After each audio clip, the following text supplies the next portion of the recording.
আচ্ছা ছিল নয়, মিথ্যা মামলা দিয়ে তোমরা তারা আটকে রেখেছো। আল্লাহর কসম জাতি একদিন জানবে। ধর্ষণ করেছে, ধর্ষণ করিলা তুমি জানালার ভাষা দিয়ে উকি মেরি মেরি দেখেছিলে দুলাভাই, তাই না? ইসলামের বিপক্ষে এরকম বাবা আমার সমাজে আছে না নাই? আরো জোরে বলেন আছে না নাই? বাপ সারা জীবন বামপন্থী, ছেলে ইসলামের দাওয়াত হয়ে গেছে ডানপন্থী। বাবার ছেলের সঙ্গে সংঘর্ষ, বাবা বামপন্থী ছেলে ডানপন্থী। অহুদের যুদ্ধে ভালো করে শোনো মুসলমান, অহুদের যুদ্ধে দুই পক্ষ আসলো, এক পক্ষ মুসলমান আর এক পক্ষ কাফের। এবার বাপ বলতেছে ছেলে তুই তো মুসলমান, তুই আমার সামনের থেকে চলে যা, কারণ আমি তোর গদ্দারের পরে কোপ দেবো, এটা তো হতে পারে না। ছেলে বলতেছে বাবা তুমি চিন্তা করো না, তুমি আমাকে মারতেই ইতস্তত করতেছো, কিন্তু আমি মুসলমান, আমি যদি সুযোগ পাই তোমারে হত্যা না করে বাড়ি যাব না। কারণ বাবার চাইতে আল্লাহ বড়, কথা বলেন ঠিক না ঠিক? বাবার চাইতে রাসূল বড়, বাবার চাইতে ধর্ম বড়। তাই বলে বাবাকে অপমান করব? জোরে বলেন বাবাকে অপমান করব? কারণ বাপ ছাড়া তো আমরা দুনিয়ার মুখ দেখিনি, তবে কিছু লোক বাপ ছাড়া দুনিয়ার মুখ দেখেছে। বলবো? রাগ করবেন না তো? আমার সমাজে আমাদের বলা হচ্ছে আমরা নাকি বানরের জাত। বলা হচ্ছে কিসের জাত? বানরের জাত। আসলে কি আমরা বানরের জাত? জোরে বলেন বানরের জাত। আওয়ামী লীগের ভাইরা আছেন, হুট করে রাগ করবেন না যে হুজুর আমার সরকারের বিরুদ্ধে বলতেছে। নো নো নো, কারণ সরকারের বিরুদ্ধে বলে সরকারকে খেপাই আমার কোনো লাভ নাই। এক লোক সরকারের বিরুদ্ধে বলে এখন জামিন ছাড়া জেল খাটতেছে। কোন লোক বলেন তো? না, রফিকুল ইসলাম মাদানী।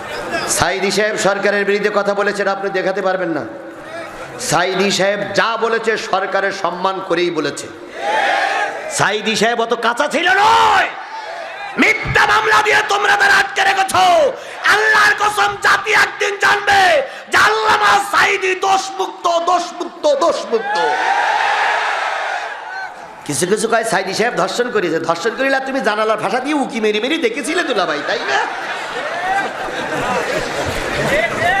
সাইদি সাহেব যদি ধর্ষণ করি থাকে, ওই ধর্ষণের যেটা জন্ম নিয়েছে ওইটাই কেবল আলেম ওলামাদের বিরোধিতা করতে পারে, ওইটাই কেবল দ্বীন কায়েমের বিপক্ষে অবস্থান নিতে পারে। যারা মুসলমানের রক্ত দিয়ে জন্ম হয়েছে তারা দ্বীন কায়েমের বিপক্ষে যেতে পারে না, পারে না, পারে না, পারে না। একজন বক্তা সরকারের বিরুদ্ধে কথা বলে জেল খাটতেছে, সেটা হচ্ছে রফিকুল ইসলাম মাদানী। কি বক্তা? ওরে শিশু বক্তা না, ছোট বক্তা, খাটো বক্তা, সাইজি খাটো। এসব বাতাস না দিলেই ভালো হয়। মরে মরে হুজুর মরুক, আপনাদের কোনো সমস্যা। আমি অত বড় বক্তা হইনি যে আমার বাতাস দিতে হবে। আপনারও কষ্ট আছে, আপনি বসেন তো, এখানে বসেন, আমার এখানে বসেন তো। না, কিছু করার দরকার নেই, একে তো সময় কম। আমার ভাইয়েরা, রফিকুল ইসলাম মাদানী কিন্তু শিশু বক্তা না, সাইজি, ছোট। উনি কি বলেছিলেন? সাংবাদিকদের আগে বলি, আমার কথাটা শোনার আগে প্রচার করে আবার যেন আমার নামে আর কুলু লাগাই দিও না। তোমাদের আমার বিরাট ভয় হয় বলো, কারণ তোমরা কাট ছাট করি এমন জায়গায় লাগাবা মরে হুজুর মরু। মাদানী সাহেবের বক্তব্য ছিল, দেখেন, এটা আমরা একমত নয়, তবু আপনাদের বোঝানোর জন্য বলতেছি। উনি বলেছিলেন যে সরকার, যে প্রধানমন্ত্রী কোরআন মানে না, আমি সেই প্রধানমন্ত্রী মানি না। ওনার বক্তব্য ছিল, আবার তোমরা আমারটা প্রচার করো না। মাদানী সাহেব বলেছিল যে প্রধানমন্ত্রী আল্লাহর কোরআন মানে না, আমি সেই প্রধানমন্ত্রী মানি না। যেই রাষ্ট্রপতি আল্লাহর কোরআন মানে না, আমি ওই রাষ্ট্রপতি মানি না। আমি বাংলাদেশের কোন সরকার মানি না, প্রধানমন্ত্রী মানি না, কারণ এরা ইসলাম বিরোধী, এরা ইসলামের বিপক্ষে। এই কথাটা আমরা একমত নই, কিন্তু সাইজি ছোট মানুষ তো আবেগে বলেই ফেলেছে। বলার পরে তাকে ধরে নিয়ে গেল, ভিডিওতে দেখলাম, মনে হচ্ছে যেন সিলি মুরগির বাচ্চা উঠাই নিয়ে যাচ্ছে। একটু দয়া হলো না তোমাদের? একটু দয়া হলো না? একজন মানুষ মুখ ফেঁসকে কথা বলতেই পারে। বিএনপি ওয়ালারা খোলা ময়দানে বলতেছে অবৈধ সরকার। এ দিনে কি রাতের ভোটে নির্বাচিত সরকার, এ বাংলাদেশের কি বলে বিপক্ষের সরকার, কই তাদের তো ধরো না, নড়িয়ে চড়িয়ে হুজুর ধরো হুজুর ধরো হুজুর ধরো। হুজুরদের নরম পাও তাই না? তবে একটা জিনিস মনে রাখেন সান্নু ভাই, একটা জিনিস মনে রাখেন সেক্রেটারি জেনারেল, মারার পরে এই মৌলবীদেরকে আপনাদের জানাজা পড়ানো লাগবে।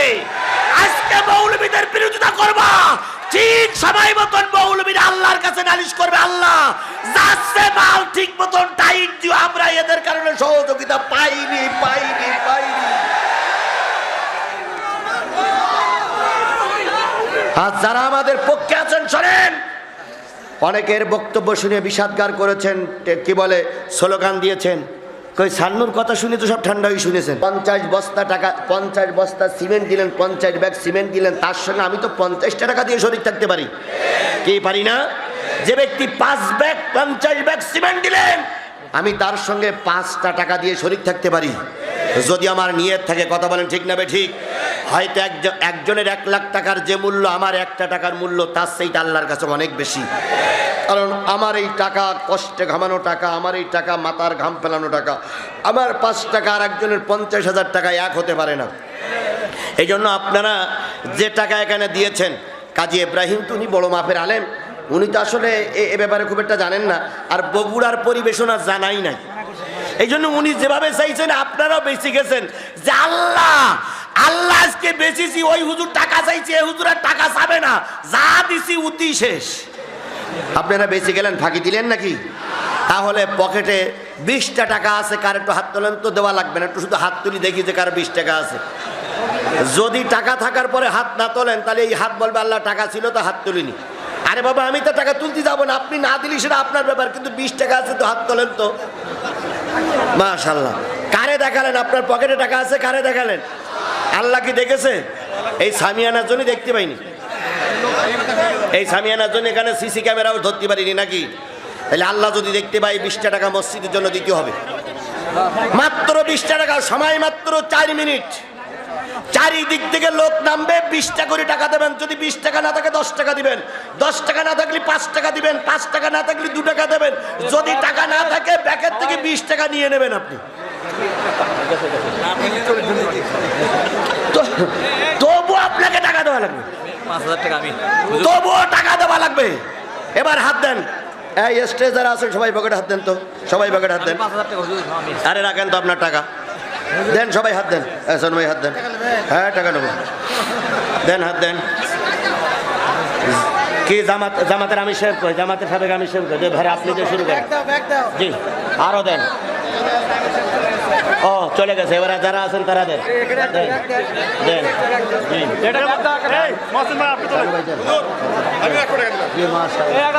দেন সবাই দেন, কারা দেন।